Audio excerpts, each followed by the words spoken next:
मेरे विचार से अमेरिकी एडमिनिस्ट्रेशन के सीनियर ऑफिशियल्स के साथ मिनिस्टर जयशंकर की जो वार्ता होगी अभी, और याद रखिए मात्र 1 महीने पहले भी वो अमेरिका थे, तो अब जो होगा मेरे ख्याल से 2 मुद्दों पे काम होगा भारत और अमेरिका के बीच में इमीडिएट। एक होगा क्वाड की जो मीटिंग होनी है भारत में, वो कब जल्द से जल्द कराई जाए और उसकी होमवर्क होना। सेकंड होगा मेरे ख्याल से, जो कि अमेरिका की भी ज्यादा जरूरत मैं कहूंगा एक तरह से है, वो है कि यूक्रेन युद्ध को रुकवाना।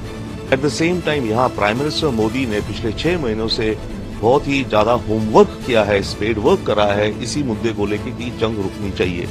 इंडिया अभी से पहले कभी किसी जंग को रुकने के लिए एक्टिव रोल नहीं प्ले करता था। ये हमारी फॉरेन पॉलिसी की बहुत बड़ी गियर शिफ्ट है। देखिए, मिनिस्टर जयशंकर ट्रंप की इनॉग्रेशन में गए हैं, बहुत बड़ा इवेंट है, बहुत सारे दुनिया के और लीडर से भी वो मिलेंगे, परंतु जो मेन फोकस रहेगा वो रहेगा अमेरिकी एडमिनिस्ट्रेशन। और मेरे विचार से अमेरिकी एडमिनिस्ट्रेशन के सीनियर ऑफिशियल्स के साथ मिनिस्टर जयशंकर की जो वार्ता होगी अभी, और याद रखिए मात्र 1 महीने पहले भी वो अमेरिका थे, तब भी तो वो कुछ बातें और कुछ काम कर रहे थे। तो अब जो होगा मेरे ख्याल से 2 मुद्दों पे काम होगा भारत और अमेरिका के बीच में इमीडिएट। एक होगा क्वाड की जो मीटिंग होनी है भारत में, वो कब जल्द से जल्द कराई जाए और उसकी होमवर्क होना। आई थिंक कल वॉशिंगटन डीसी में क्वाड के जो फॉरेन मिनिस्टर्स हैं उनकी मीटिंग हो रही है विद द नया secretary state Rubio also. 1 second होगा मेरे ख्याल से, जो कि अमेरिका की भी ज्यादा जरूरत मैं कहूंगा एक तरह से है, वो है कि यूक्रेन युद्ध को रुकवाना। ट्रंप प्रॉमिस कर चुका है कि 24 घंटे नहीं तो कुछ दिनों में ही यूक्रेन युद्ध को रुकवा देगा। वो कैसे करेगा देखना है, अब वक्त आ गया है। But at the same time यहां प्राइम मिनिस्टर मोदी ने पिछले 6 महीनों से बहुत ही ज्यादा होमवर्क किया है, स्पेड वर्क करा है इसी मुद्दे को लेकर कि जंग रुकनी चाहिए। इंडिया अभी से पहले कभी किसी जंग को रुकने के लिए एक्टिव रोल नहीं प्ले करता था। ये हमारी फॉरेन पॉलिसी की बहुत बड़ी गियर शिफ्ट है। तो प्राइम मिनिस्टर मोदी मिले पुतिन से, जेलेंस्की से, कीव गए। क्या जरूरत थी कीव जाने की, अनलेस की कोई इंपॉर्टेंट कारण है।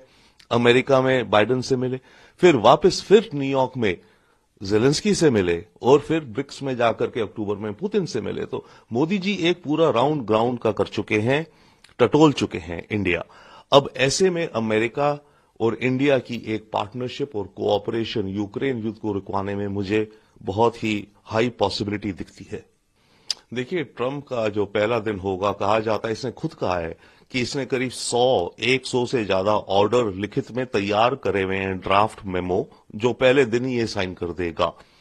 अब उनमें डेफिनेटली काफी सारे जो इसके ऑर्डर्स हैं वो रिलेट करेंगे इमिग्रेशन को, कुछ रिलेट करेंगे ऑयल ड्रिलिंग को, ओपनिंग अप को, अलग अलग मुद्दों को। जहां तक रही बात इमिग्रेशन की, डेफिनेटली इनको एक्ट करना होगा। और ऑब्वियसली सबसे लो हैंगिंग फ्रूट जो होगा पहले, क्योंकि उसमें भी बड़ी क्वेश्चंस आएंगे, सबसे क्लियर इनको दिखेगा कि जो इलीगल इमिग्रेंट्स हैं, जो किसी क्राइम में इन्वॉल्व हैं या थे या कुछ चल रहा है, उसके बाद बाकी और जाते जाएंगे ये लोग।